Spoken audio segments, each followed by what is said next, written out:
commence une première lecture par une entrée entière, un passage qui...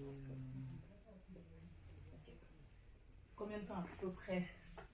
Écoute, je pense qu'on a une bonne heure. Une Tu bonne heure, peux me ok. laisser un petit temps pour poser 2-3 questions. Oui, Le oui, reste, pas de souci. Non, mais je disais, j'ai un passage qui est un peu long, mais quand je dis long, c'est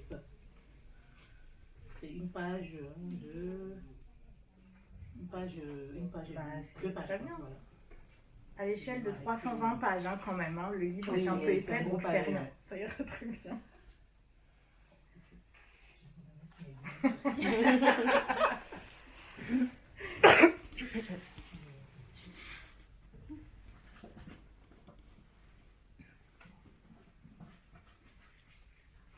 Parce que c'est pas évident de lire certains passages sans spoiler un peu. Je sais pas si tout le monde a encore lu, donc les passages qui peuvent être... Oui, tiens, on n'a pas posé la question. Hein. C'est pas une question d'école, il n'y a pas de bonne ou mauvaise réponse, mais qui parmi vous a déjà lu le livre? Comme ça, je vais... C'est vrai que c'était bien identifié. Pour pas... Voilà, donc Oui, à nous de conserver l'équilibre. Voilà, surprise. Okay.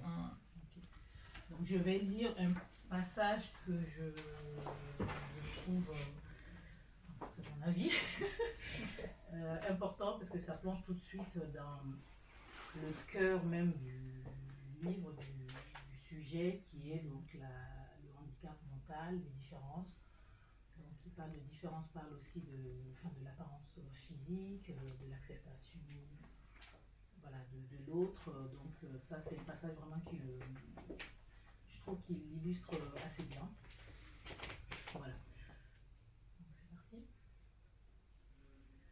Très vite, Damien avait préparé Salomé à la terrible épreuve qu'il subissait depuis la naissance de son fils, supporter le regard et les réactions des autres. Dans les rues de la capitale, accompagnée de Léo, la jeune femme avait fait le même constat et répétait systématiquement à ses interlocuteurs: non, Léo n'est pas muet, il n'est pas sourd, il ne lit pas sur les lèvres, il ne pratique pas la langue des signes. Inutile également de s'adresser à lui en effectuant des grimaces ou en poussant des cris ridicules. Il comprend tout. Cela dit, il faut savoir capter son attention et lui parler avec douceur. Il répondra par des sons et des mimiques. Parfois, les sons de Léo étaient clairs, joyeux, chantants. D'autres fois, il était moins. Il lui arrivait d'être silencieux. Tout dépendait de son humeur. Dans ces moments-là, quand on s'intéressait à lui, il était possible de le sortir de sa bulle. Si on lui proposait une promenade, il le revivait et pouvait même alors engager une longue conversation. La bienveillance. Pour Salomé, elle paraissait évidente et naturelle. Face à l'emploi de certains qualificatifs inappropriés ou inexistants dans les dictionnaires pour désigner le petit garçon, encéphalopathe, débile mental, mongolien, Salomé ne s'offusquait plus. Elle retorquait. Léo est tout simplement porteur d'un handicap qui le rend différent et lui donne cette apparence physique particulière, d'une beauté unique. Oui, il bave parfois, mais rassurez-vous, son handicap n'est pas contagieux. Curieusement, Léo ressentait la superficialité de certains individus avec qui il est, ceux qui faisaient semblant, ceux qui le repoussaient, ceux qui avaient peur de le toucher, ou pire, qui éprouvaient de l'aversion à son égard. Entrer dans son monde et tisser des liens avec lui était donc réservé aux autres, ces quelques privilégiés qui ne se posaient pas de questions et l'acceptaient tout simplement tel qu'il était. Ces personnes devenaient extraordinaires comme lui, des êtres rares. À force de croiser lors des sorties au parc, Salomé finit par être proche de quelques amis. Ces dernières, organisées en clans en fonction de leurs origines, avaient développé entre elles des relations courtoises, toutefois limitées. Ainsi ne se mélangeaient pas les nourrices de l'Europe de l'Est, celles des Philippines, des Sud-Américaines et les Africaines elles-mêmes divisées entre le Maghreb et l'Afrique subsaharienne. En semaine, même si la plupart des mamans étaient absentes, l'ombre de certaines ne quittait jamais leur progéniture. Parfois la fin prématurée d'une réunion, le retour précoce d'un déplacement professionnel ou encore une demi-journée de congé arraché in extremis leur permettait de faire une petite visite impromptue appréciée par tout ce petit monde. La mère biologique de Léo était la grande absente. Quelques habitués au courant du statut de Salomé ne pouvaient s'empêcher d'émettre des commentaires à son sujet. Mais où est sa mère? D'habitude, ce sont des papas qui disparaissent, pas les mamans. Une mère doit s'occuper de son enfant quel que soit son état. Elle n'a pas de cœur. Chez nous, un proverbe dit, lorsqu'on accouche d'un serpent, on le noue autour de sa taille. Salomé échangeait régulièrement avec Albertine, la quarantaine, une nounou ivoirienne dont le professionnalisme tranchait avec l'attitude oisive de certaines de ses congénères. La jeune femme lui avait alors raconté brièvement son histoire et Albertine avait conclu d'une voix spontanée: « Tu dois vraiment aimer ce monsieur pour t'occuper aussi bien de son fils handicapé. » « Oui, je l'aime, mais quel est le rapport avec Léo ?» répondit Salomé. « Parce que tu es jeune et belle, en plus tu as les papiers. Je ne vois que l'amour pour expliquer ton engagement. » Voilà, je peux m'arrêter là. Après, je pourrais continuer. Je crois, ça fait partie du peu de préparation qu'on a eu ensemble, qu'il y a d'autres moments de lecture. Merci beaucoup. Donc moi, j'ignorais quel passage allait démarrer cette rencontre, mais je suis très contente. J'ai spoilé un peu, mais c'est pas grave. Dis-nous la page. Ah oui, une lecture commune. À la dernière. Voilà.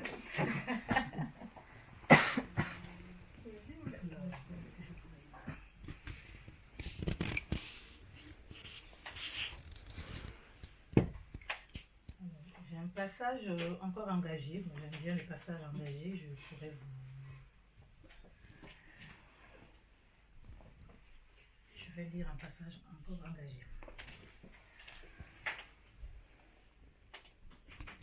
Ok, il va lire un autre passage. La page 231.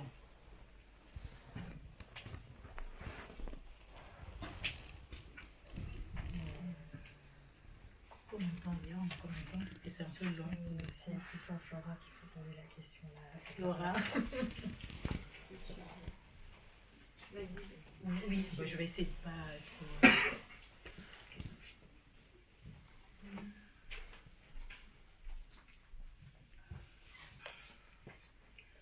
Damien chercha la main de Salomé et dans un effort surhumain lui indiqua: « Nous devons partir, un long trajet nous attend. » Sur le chemin du retour, ils firent une halte pour déjeuner.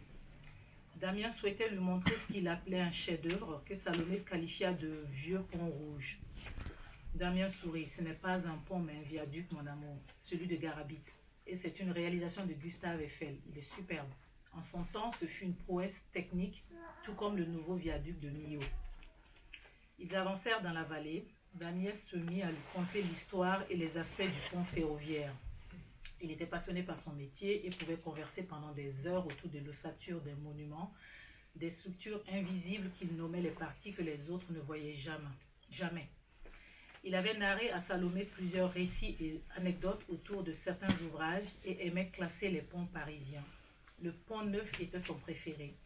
Salomé avait jeté son dévolu sur le pont Alexandre III. Les infrastructures routières ont ce pouvoir extraordinaire de rapprocher les hommes, de réduire miraculeusement les distances et de sauver des vies, aimait rappeler Damien. Salomé étendit une couverture sur le sol et s'installa. Damien s'assit près d'elle et sortit des sandwichs de son sac à dos. Ils ne purent avaler la moindre bouchée. Il va falloir se préparer à emprunter ces routes pour les années à venir, bégaya-t-il. Nous le ferons. Nous n'abandonnerons pas Léo. Salomé le prit dans ses bras. Il ne réussit pas à contenir ses émotions. Depuis qu'ils avaient entrepris ce voyage, elle craignait ce moment. Elle ne trouva pas de mots pour l'apaiser. Alors elle tenta de s'approcher aux paroles de son ami lui. Pleurer, c'est guérir. Pour Damien, elle n'y croyait plus. Il ne guérirait jamais de sa peine. Si la décision de l'internat de Léo était inéluctable, toutefois pour son père, elle serait toujours empreinte de culpabilité et de l'idée d'un abandon. Cette impression était encore plus prégnante depuis qu'il savait qu'il allait devenir de nouveau papa. J'ai le sentiment de sacrifier un enfant pour mieux en accueillir un autre. Ces mots s'étaient logés dans son esprit inlassablement. Damien avait le regard perdu au loin. Autour d'eux, aucune âme ne vint perturber ce moment qui leur appartenait. C'était le silence absolu dans la vallée. Pas un cri d'oiseau, ni de bruit de moteur ou de promeneur. Ce lieu était prêt à absorber toutes les larmes de désespoir du papa inconsolable qu'il était devenu. Il n'y avait aucun doute. Il reviendrait sur ces routes qui les mèneraient à Léo, dans le pays du Gévaudan. Il s'était imposé 2 visites par mois pour commencer, un rythme soutenu. Ils en étaient conscients. Le viaduc de Millau permettait désormais de raccourcir les distances et de simplifier l'accès aux établissements spécialisés de la région. Faute de place à proximité de leur domicile, des centaines de personnes en situation de handicap étaient arrachées à leur famille. Pour elles, des prouesses techniques tardaient à se réaliser pour leur faciliter la vie. Salomé s'interrogea sur le nombre d'établissements ou de places qui auraient pu être créés avec un budget semblable à celui du superbe ouvrage de Millau, le pont qui cumulait tous les superlatifs. Le bébé donnant plusieurs coups dans son ventre, qui la firent sursauter. Elle ferma les yeux et s'allongea.